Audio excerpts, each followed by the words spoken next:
Today we're talking about neem leaves in your sweet rice.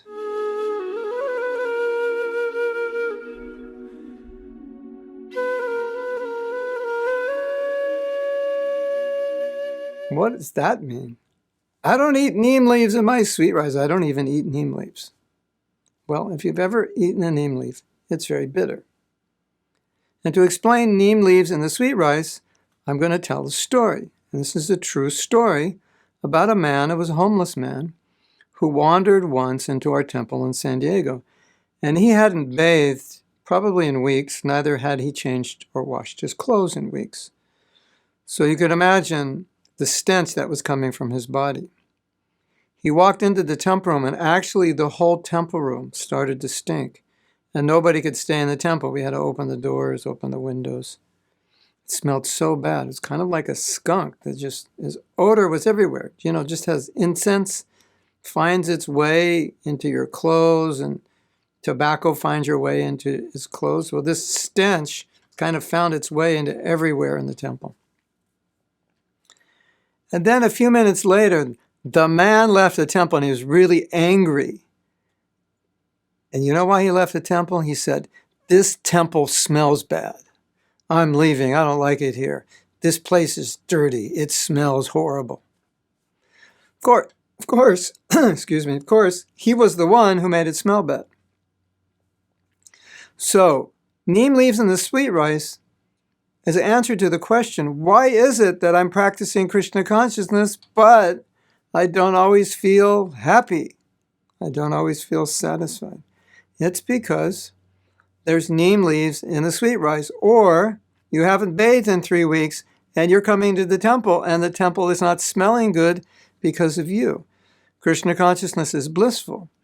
But when we put neem leaves into our sweet rice, then how does the sweet rice taste? Oh, this sweet rice, it's so bitter. Ooh, who made this sweet rice? This is horrible. Spit it out, right? But what are the neem leaves? The neem leaves are coming from our own consciousness, our own desires, our own casual bhakti, our own improper attitudes, our own offenses, our own lust, greed, anger, envy, jealousy. So if I'm executing devotional service and I'm envious, that's a neem leaf. I'm jealous, it's a neem leaf. I'm lusty, it's a neem leaf. I'm resentful, it's a neem leaf. I'm angry, it's a neem leaf. And then we're thinking, oh, this devotional service, I'm not happy. I'm not blissful. I'm not satisfied. It's not the fault of the devotional service. It's the fault of the neem leaves. Get your neem leaves out of devotional service, and then you'll be blissful. You'll be ecstatic. No problem. But as long as you have neem leaves in your devotional service, then you should expect to taste something bitter. And it's not Krishna consciousness that's bitter. It's your own consciousness that you're tasting. But sometimes you think your own consciousness is Krishna consciousness. Oh, I don't like this Krishna consciousness. I don't like to chant, or I don't like this or that. No. The holy name is blissful, Chintamani. It's a gem. It's touchstone. Rasa Vigraha, it's the form of rasa.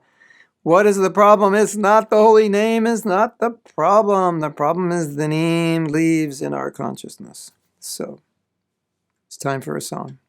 Take out those neem leaves in your consciousness, because it's spoiling the taste of the bhakti sweet rice. Once you take out those neem leaves, then everything will taste sweet. You know, the process, adoshrada, all the way up to prema, is really a process of removing neem leaves. And when you get most of the neem leaves out, you come to the stage of ruchi, and then you can actually taste the sweet rice. So that sweet taste is waiting for you, but you're going to have to strain out the neem leaves from your sweet rice. Hare Krishna.